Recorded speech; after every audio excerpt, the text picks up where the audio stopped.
Verano de 1942. El día D había llegado. Mientras las batallas se libraban en las playas de Normandía, detrás de las líneas enemigas un ejército secreto salía a la luz. El Comité de Operaciones Especiales, por sus siglas en inglés, SOE.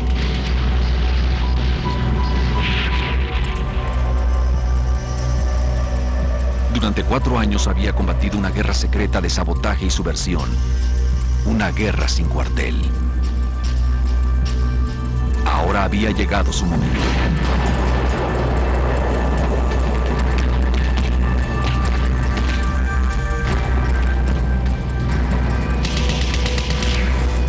Pero el SOE nació por desesperación y su éxito llegó fácilmente.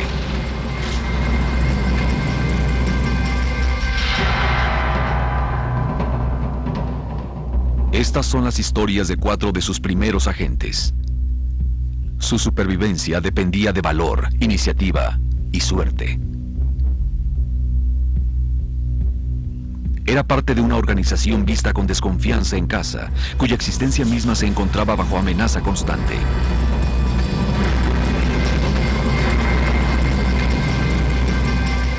Agente secreto.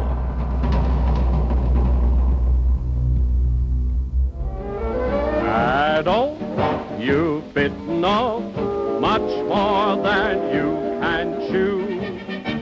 Durante el verano de 1940, lo único que Gran Bretaña podía ofrecer eran palabras de desafío. El ejército británico había sido expulsado de Europa. Francia había caído, había riesgo de invasión y Londres estaba siendo devastado. Churchill necesitaba encontrar una manera de derrocar a la triunfante Alemania. Una manera de llevar la guerra hasta el enemigo. Exigió una guerra subversiva, conducida en forma furtiva y secreta. El Comité de Operaciones Especiales fue creado. Inusualmente, este ejército fantasma fue puesto bajo control civil. El ministro socialista, Dr. Hugh Dalton, fue puesto a cargo. Churchill lo escogió como una concesión hacia el Partido Laboral en el nuevo gobierno de coalición. Las personalidades de ambos chocaban. Dalton obtuvo poco apoyo del primer ministro al tratar de hacer funcionar esta nueva organización. Abrigaba pocas esperanzas sobre la labor que le habían asignado. No tiene caso tratar de introducir agentes en el continente hasta que dispongamos de un grupo bien entrenado. Es imposible crear un ejército con tan poca anticipación. Dalton fue obligado a considerar una forma menos vistosa de subversión: propaganda negra.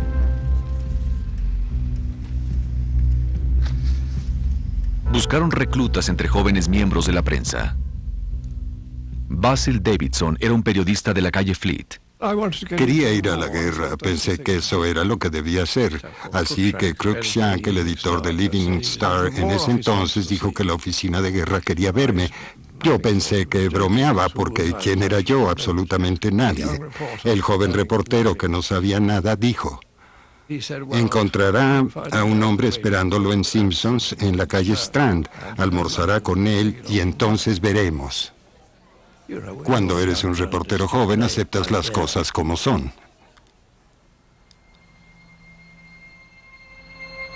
Una vez reclutado, Davidson fue enviado a Hungría, un país sobre el cual no sabía nada.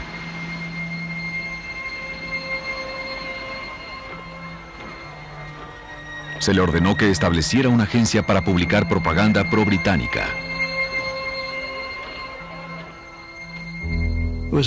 Fue arduo ver cómo la guerra iba a proseguir. Todos nos sentíamos terriblemente tristes y abatidos. En cuanto Davidson se instaló en su trabajo, se percató de que no había buenas noticias que reportar. Decidió inventarlas. Pensé que lo que se debía hacer era ganar la batalla del Atlántico. Nuestros muchachos estaban hundiendo sus submarinos rápidamente y como no había ninguna información en Hungría, nadie podría desmentirla. Así que me propuse ganar la batalla del Atlántico con un año de anticipación. Quizá fue algo muy inmoral, pero así fue. A la vez que cumplía con su labor como periodista, Davidson jugaba con formas más peligrosas para influir en la opinión pública.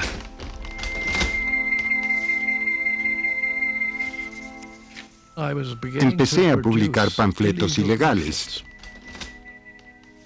Había personas dispuestas a arriesgar mucho para imprimirlos y distribuirlos. Estos panfletos le decían a los húngaros que estaban siendo traicionados. Uno contribuía en la forma en que podía.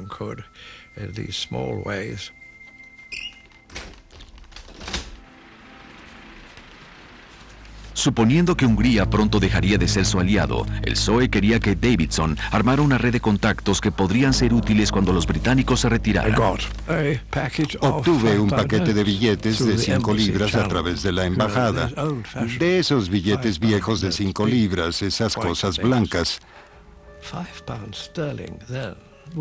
5 libras en ese entonces serían como 50 libras de hoy.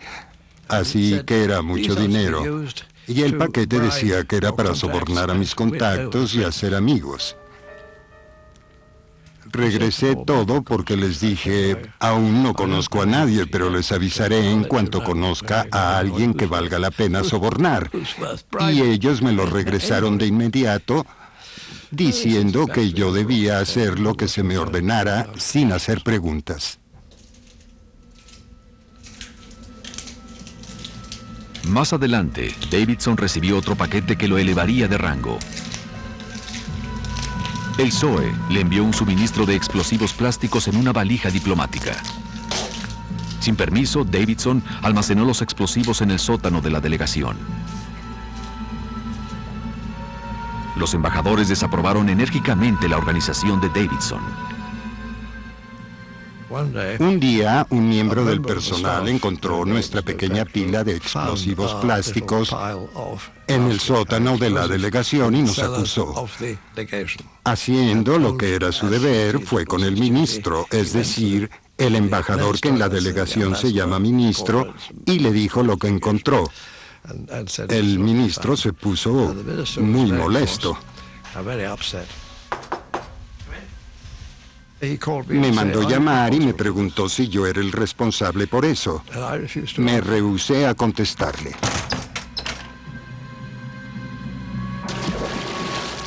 Entonces hizo que su agregado militar arrojara todo eso al río. Así que todo nuestro suministro acabó en el Danubio. ¿Qué se podía hacer? El PSOE había sido saboteado por su propio bando. Yo diría que el PSOE no estaba bien organizado. De hecho, diría que había desorganización total. Gente sencilla tratando de hacer cosas útiles en situaciones aparentemente irremediables. Proseguí hasta marzo del 41, cuando llegaron los alemanes.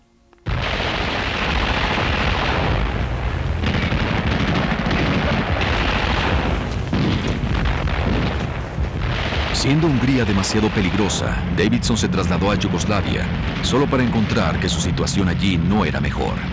Yugoslavia estaba sucumbiendo a los nazis. Davidson, al igual que otros agentes del PSOE en los Balcanes, estaba atrapado. No había salida. En un principio todo el mundo se asusta en esas circunstancias. Ciertamente yo lo estaba, y la otra gente que el PSOE estaba reclutando. Creo que había una docena de nosotros. Todos ellos querían salir de esta irremediable situación. Fuimos arrestados como prisioneros de guerra. Afortunadamente nadie se dio cuenta de quiénes eran. Lograron pretender que eran personal de la embajada, y poco tiempo después Londres logró negociar intercambiarlos por un general italiano que habían capturado. Davidson regresó al cuartel general del PSOE en la calle Baker. En la calle Baker trataban desesperadamente de decidir qué hacer ahora, porque estábamos en agosto del 41. El PSOE no tenía más que desastres para notificar. Fue una etapa muy desoladora. Dalton necesitaba hombres inteligentes, entrenados y un transporte si había de cumplir la visión del PSOE que Churchill tenía. Pero la oficina exterior y M16 en particular resentían las iniciativas de la calle Baker y con frecuencia el PSOE fue deliberadamente obstruido. La joven organización se convirtió en víctima de pleitos interdepartamentales y chismes maliciosos. La gravedad de la situación se revela en un registro de una conversación telefónica de uno de los asesores más cercanos a Churchill. Preguntó si yo estaba consciente de que no teníamos un amigo en el mundo. Luego se enfrascó en una diatriba sobre organización y persona, cuyo sentido era que el primer ministro odiaba a Dalton, odiaba a toda la organización y a sus miembros. En ese momento colgó. El PSOE necesitaba desesperadamente dar un golpe exitoso. Para ello necesitaría agentes secretos en el campo que pudieran establecer contactos e informar lo que estaba haciendo el enemigo. Pero en septiembre de 1941, Dalton tuvo que dar a conocer que varios de sus agentes en Francia habían desaparecido. Lo peor era que de los agentes que habían sobrevivido, solo 2 tenían radios. Sin manera de comunicarse con Londres, los agentes eran de poca utilidad. Se requería urgentemente de más operadores de radio. Jean Le Arival, de 23 años, se ofreció como voluntario. ¿Por qué me ofrecí como voluntario? Eso me hace recordar. Utilizaré un término que hoy en día suena anticuado. Éramos patrióticos. Realmente creíamos en esta lucha contra el nazismo. Y el hecho de que Francia había sido invadida nos dolía mucho.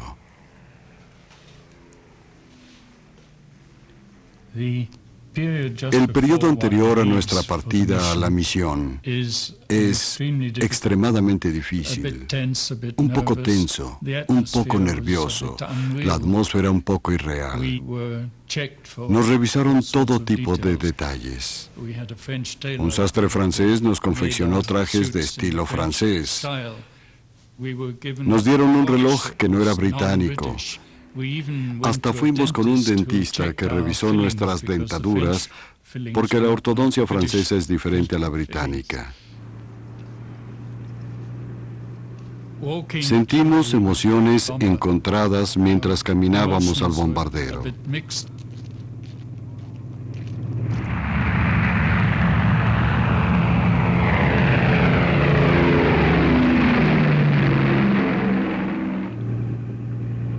El aeroplano era muy incómodo, muy frío. Recuerdo que sentí mucho frío.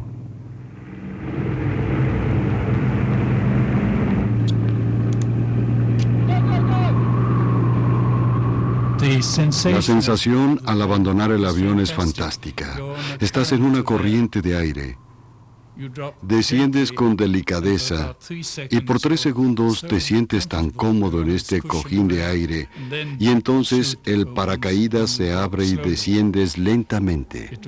Había luna llena, un paisaje bellísimo y podías escuchar perros ladrando. Después las cosas no fueron tan agradables porque mi paracaídas iba directo hacia unos árboles.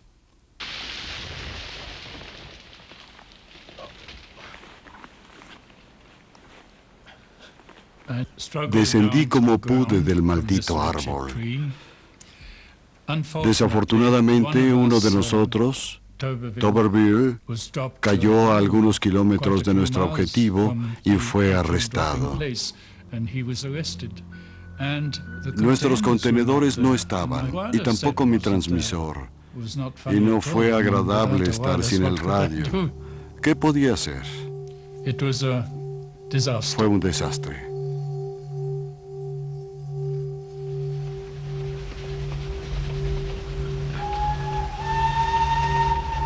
No había otra opción más que continuar.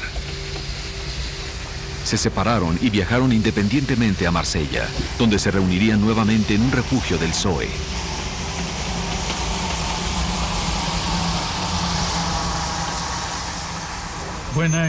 Cuando descendí del tren, caminé a lo largo del andén hacia la salida y noté que la gente no se movía con rapidez. Efectivamente, había un inspector de la policía vestido como civil que detenía a una que otra persona. Me detuvo a mí y sentí que el corazón se me iba a los pies. Pensé, ya se acabó todo. Le di mi carnet de identidad y le rogué a Dios que estuviera bien. El departamento de falsificaciones del SOE era muy bueno. Él me ordenó que abriera mi valija y solo contenía ropa y papel higiénico. Entonces pensé, si hubiera estado mi transmisor hubiera tenido que dar muchas explicaciones.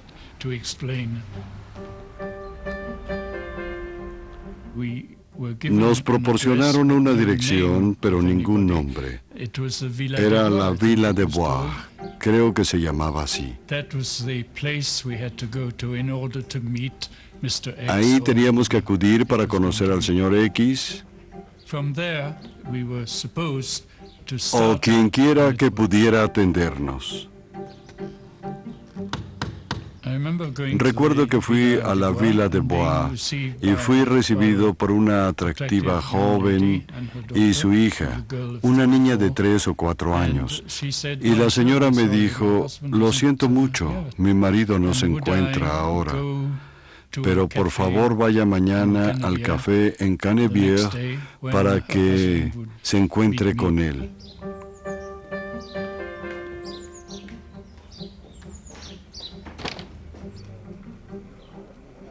Al día siguiente acudí al lugar y me encontré con la joven que me había dado la cita la noche anterior, y estaba ahí con su hija y un hombre que pensé que era su esposo. En ese momento me alegré de que finalmente había hecho contacto.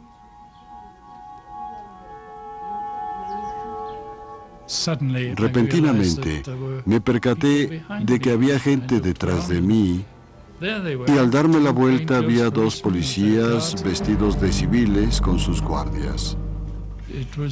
Fue un momento terrible.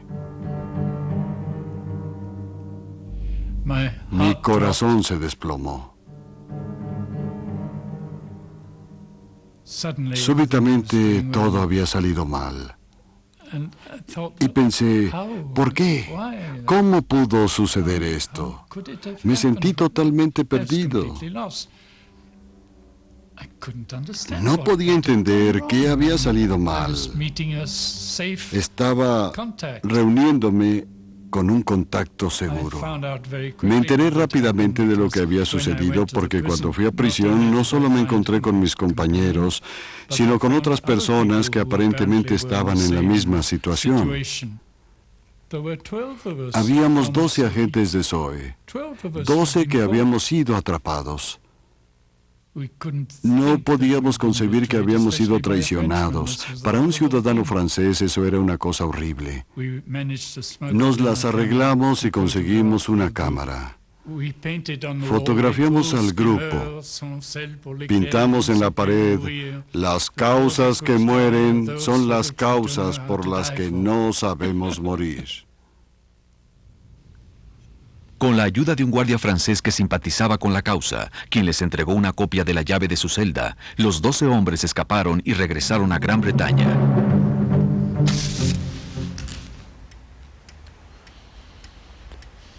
Los primeros pasos del SOE fueron en falso. Inevitablemente sus fracasos fueron condenados en Whitehall. Las frustraciones de Dalton crecieron.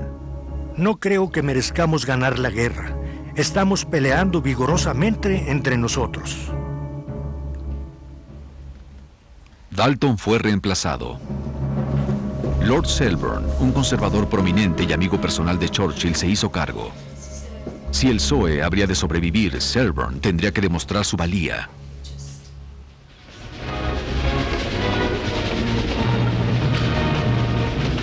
Cuando fueron requeridos por el general Montgomery para dañar las vías ferroviarias de suministro de Alemania al ejército de Rommel en el norte de África, el SOE respondió con entusiasmo.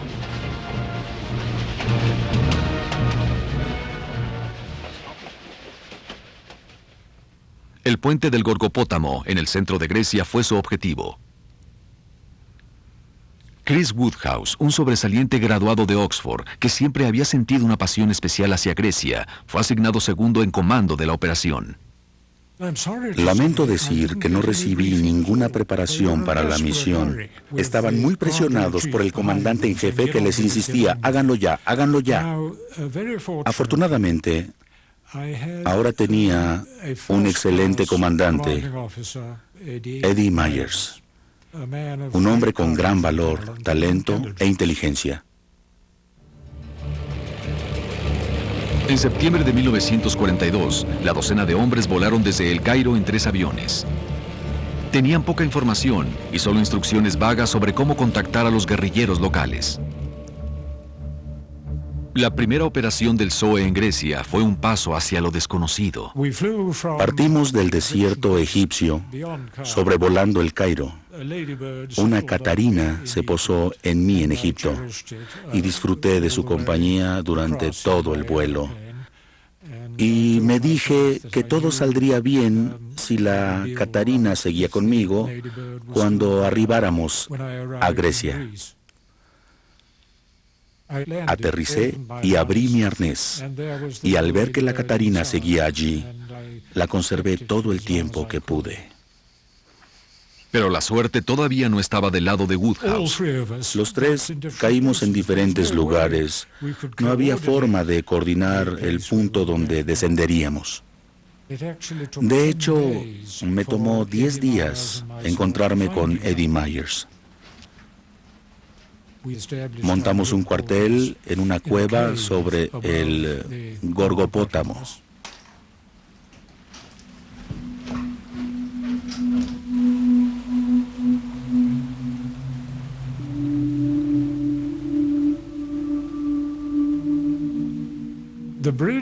El puente estaba cuidado por una unidad italiana. Habría de 80 a 100 hombres, principalmente en los extremos, donde había casetas de concreto. Para atacar un objetivo tan celosamente protegido, se requeriría de una unidad mucho mayor que la que ellos anticiparon. Eddie Myers envió a Woodhouse a reclutar guerrilleros locales y le dio 24 días para regresar. Yo simplemente no tenía conocimiento de que en Grecia no se va sobre carretera, se camina por las montañas, y eso fue lo que hice para encontrar a la resistencia griega.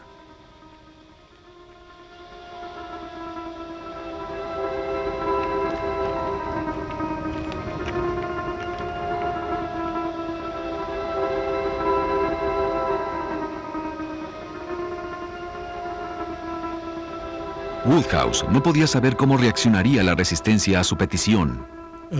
El jefe de la organización, Edes, pertenecía a la resistencia. Era un general retirado llamado Servas. Cuando lo conocí, las primeras palabras que me dijo en griego fueron: "Bienvenidos, ángeles de buen augurio". Entonces supe que había encontrado a un amigo.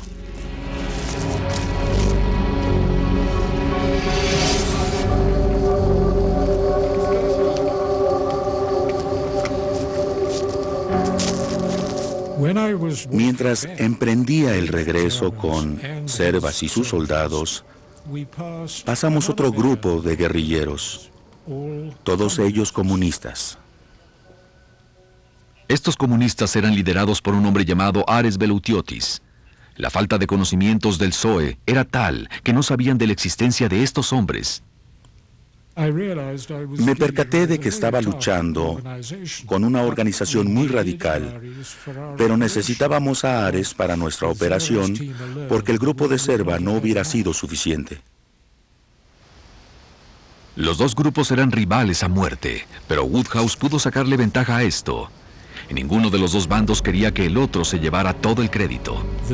Los líderes comunistas les dijeron que nos ayudaran con esto y que no sabotearan una operación que era benéfica para nosotros.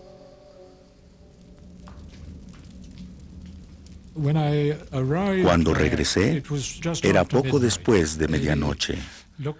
Eddie miró su reloj y me dijo bromeando: "Llegas un cuarto de hora tarde", lo cual fue muy gracioso después de haber viajado durante 24 días. Los guerrilleros se batirían con los soldados italianos que cuidaban el puente. Pero antes de comenzar el ataque, el equipo de demolición tendría que llegar sin ser visto a la base del puente. Utilizamos mulas. De alguna manera teníamos que transportar los explosivos a través del río. Si una mula muerta hubiera flotado río abajo con explosivos en el lomo, hasta los italianos lo hubieran notado. En este caso, a quien le debimos que todo marchara bien fue a un encantador y viejo campesino griego llamado Barbanico, y era un genio para arriar las mulas. Recuerdo que Eddie le preguntó a Barbanico por qué era tan devoto en ayudar a los británicos. Y Barbanico le respondió en griego: Dios me dijo desde el cielo que los ingleses vendrían, y yo supe que mi deber era ayudarlos.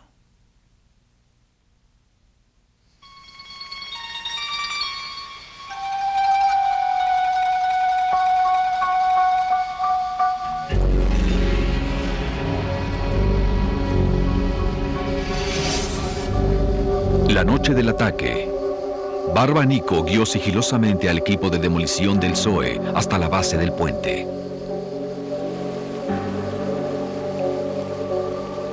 Mientras instalaban los explosivos, la resistencia griega tendría que mantener a los italianos inmovilizados.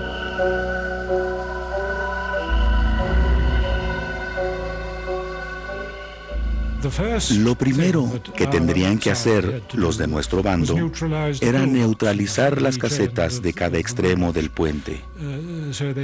Así que empezaron por arrojar granadas dentro de las casetas.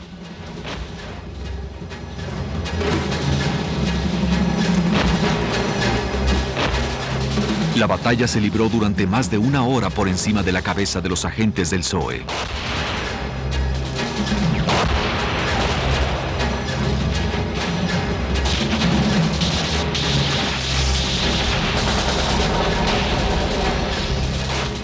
El ingeniero en jefe controló toda la operación hasta el punto de la demolición y disparó una bengala para indicarnos que nos arrojáramos al suelo. Por los fragmentos que saldrían volando, no quise arrojarme al suelo porque no quería perderme la escena.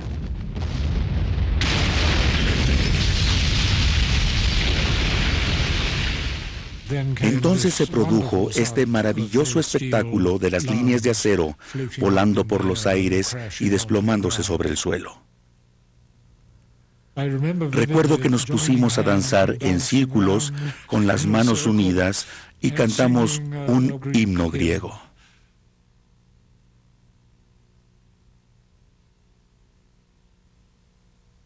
Nos dirigimos triunfantes a casa.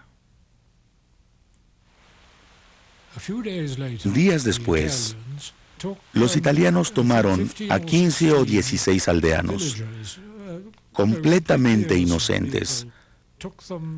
Los llevaron al pie del puente, donde nace el césped, y los ejecutaron. No pudimos hacer nada.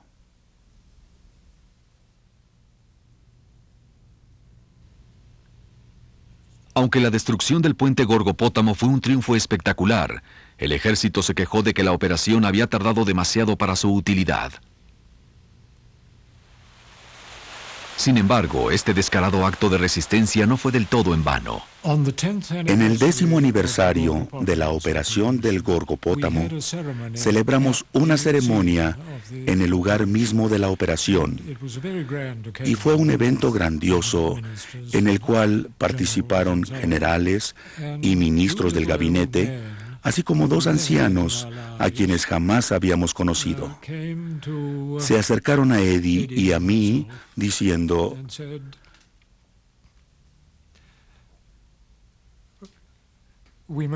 tenemos que agradecerles por lo que hicieron por nosotros. Eran 2 judíos y Eddie les dijo tímidamente: temo que nosotros no hicimos mucho, no hicimos nada por ustedes. Y uno de ellos le contestó, estuvieron ahí. Y eso lo conmovió a él y a mí.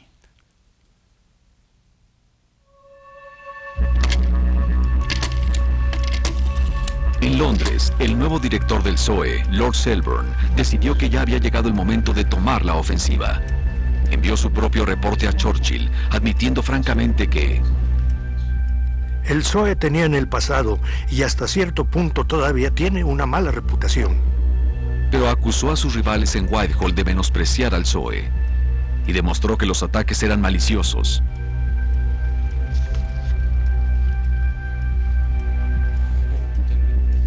El juego político de Selborne mantuvo al PSOE con vida, pero a un alto costo.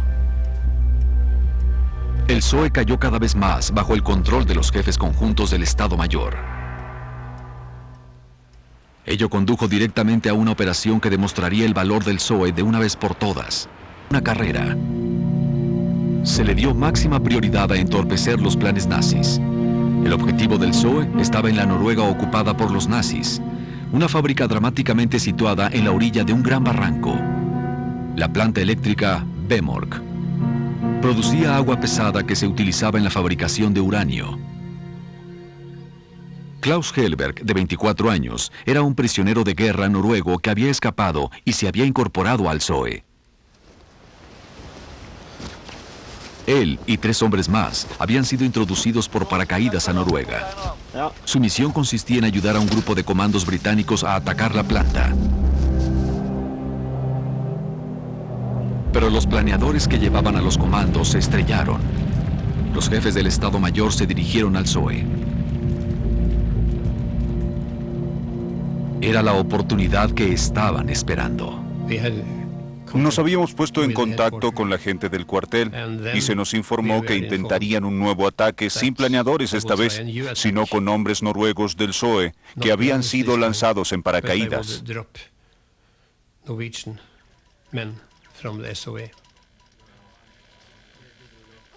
Ambos grupos se unieron para llevar a cabo el ataque. Pero lo que empezó como una misión de 4 semanas, ahora duraría 4 meses, en lo que se seleccionaba, adiestraba y equipaba al nuevo grupo. Hallberg y sus 3 compañeros tendrían que soportar el invierno hasta que los demás llegaran.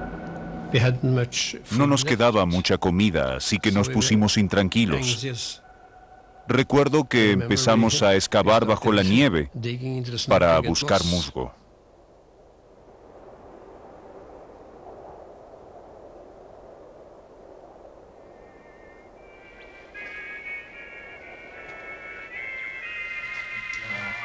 Pero justo antes de la Navidad, lograron cazar un venado.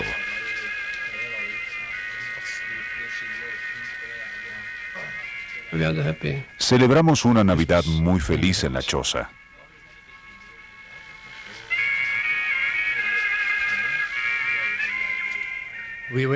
Esperamos mucho tiempo por un mensaje alertándonos del arribo de este nuevo grupo, y a finales de febrero llegó el mensaje. Llegarán esta noche. 2 de ellos salieron al bosque a buscar a los visitantes.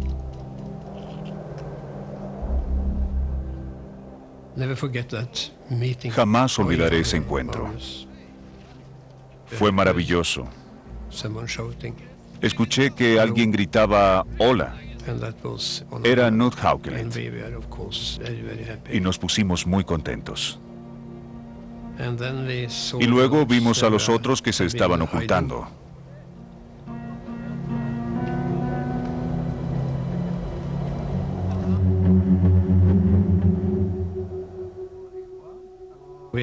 Empezamos a planear lo que íbamos a hacer.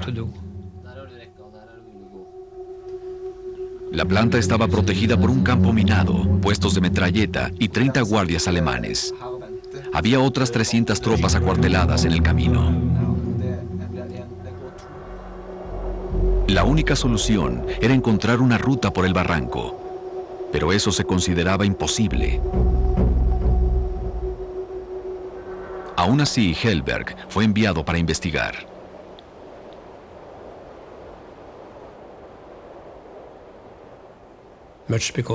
Debido a un golpe de suerte, encontré una forma de cruzar el desfiladero.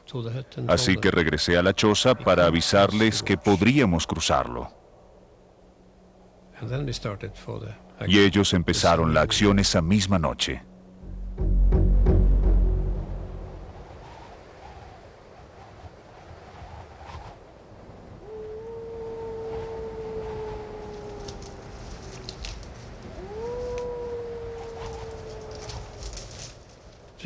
Partieron como a las 8 de la noche.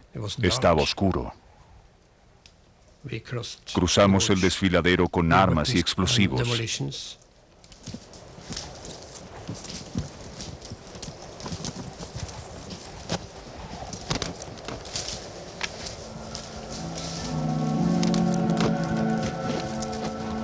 Una vez que cruzaron el traicionero desfiladero, los hombres del PSOE siguieron una línea ferroviaria hasta la planta, sabiendo que no estaría minada.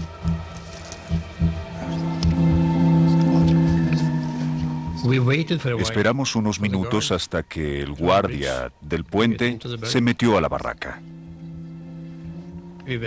Estábamos un poco emocionados. Quizá hasta bromeamos.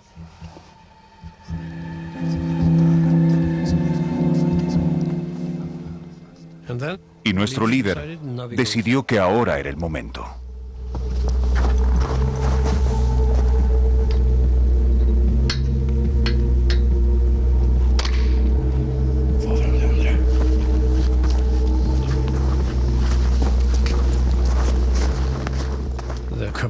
El grupo oculto encontró sus diferentes posiciones y el grupo de demoliciones halló la forma de entrar al complejo.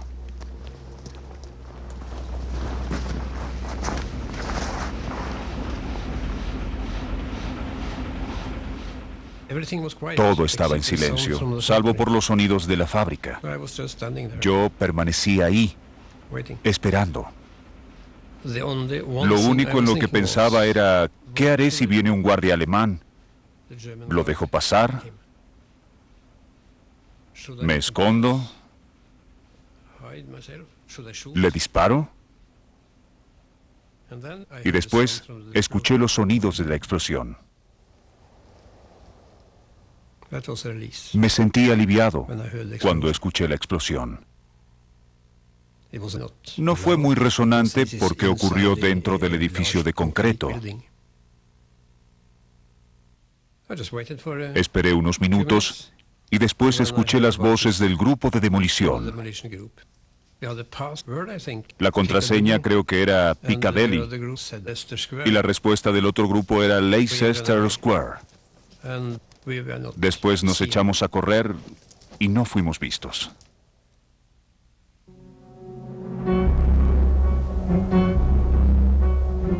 La misión no había terminado para muchos de ellos. Los alemanes enviaron 3.000 tropas para atrapar a los saboteadores.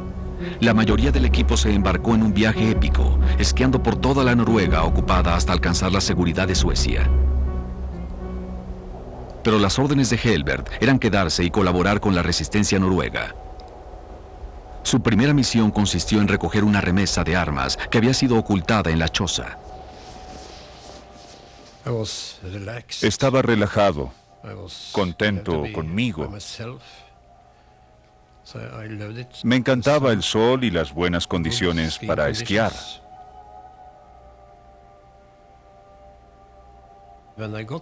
Cuando llegué, vi muchas huellas de esquiadores afuera de la choza, y eso despertó mis sospechas. ¿Por qué habría tantas huellas? Fui un ingenuo. Debí comprenderlo. Me percaté de que había muchos alemanes en la... Él sabía que los alemanes seguirían sus huellas, así que prosiguió lo más rápido que pudo. Repentinamente caí en un precipicio y me fracturé el brazo gravemente. Tenía miedo porque no podía avanzar en las montañas con un brazo roto. Tenía un nombre, un contacto, así que esquié 60 kilómetros con el brazo roto. Había estado esquiando desde las 8 de la mañana, todo el día y toda la noche, hasta las 10 de la noche del día siguiente. Para su horror, no fue su contacto quien lo recibió, sino soldados alemanes que se alojaban allí. Empecé a mentirles. Les dije que había estado guiando a unos alemanes en Hardangervida, que me había fracturado el brazo, y los alemanes dijeron que podían ayudarme, que tenían un doctor cerca, que me quedara con ellos esa noche, y me quedé allí.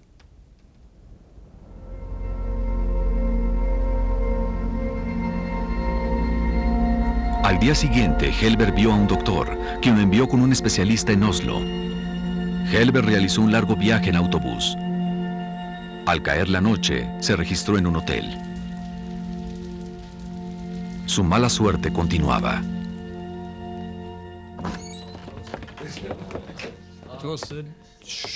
Había gritos y un ruido terrible. Varios alemanes vinieron al hotel. Uno de ellos era un comisario del Reich, un jefe alemán en Noruega. Yo era uno de los hombres que estaban buscando. El comisario del Reich alemán interrogó a una de las chicas noruegas sobre su familia, sus padres, etc. Y la chica le contestó: mi padre está en Inglaterra.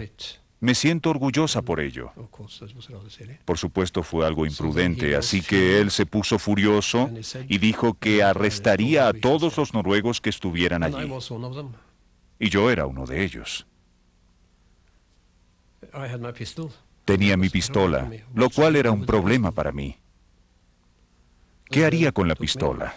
El alemán me asió y me gritó, como acostumbran a hacerlo los alemanes. Me pateó y me fui de bruces. No caí al suelo, pero solté mi pistola y el alemán la tomó. Afortunadamente para Helberg, todos los oficiales se habían ido. En lugar de ser interrogado, fue puesto junto con otros prisioneros en un autobús hacia un campo de internamiento. Había un guardia alemán dentro del autobús y dos motocicletas, una al frente y otra en la retaguardia, con dos alemanes cada una. Yo había sido colocado en el piso del autobús y la chica noruega, una chica muy dulce, platicaba conmigo sentada a mi lado. El guardia alemán estaba embelesado con la muchacha. Le dijo a Helberg que cambiaran de lugar para que él se pudiera sentar junto a ella. Me senté en el piso junto al conductor.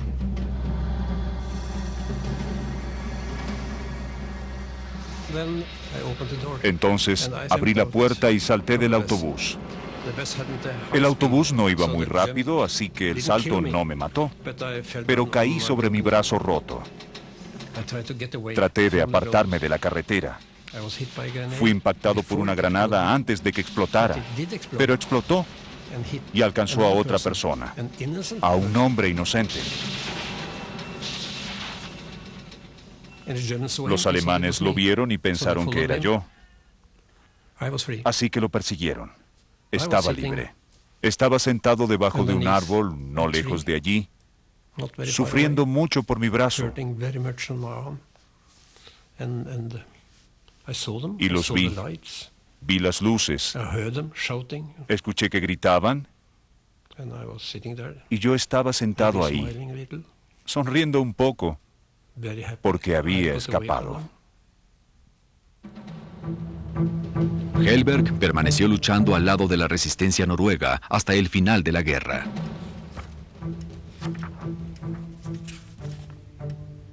El ataque sobre la planta de agua pesada de Vemork afectó en forma crucial el programa de armas nucleares de los nazis. El PSOE finalmente pudo responder a sus críticos. Selborn pudo reportar a Churchill: el éxito de la operación puede juzgarse por las palabras del general von Falkenhorst, el comando en jefe de Noruega. Este es el golpe más sorprendente que he visto en la guerra. Churchill no tenía duda alguna de que estos hombres deberían ser considerados como héroes. Pero esta sola operación no podía garantizar la sobrevivencia del SOE. Tenía que crear una red de resistencia por toda Europa. Tenía que entrenarlos y apoyarlos. Tenía que convertirse en una organización más profesional, una organización capaz de librar una guerra constante contra las fuerzas del Tercer Reich.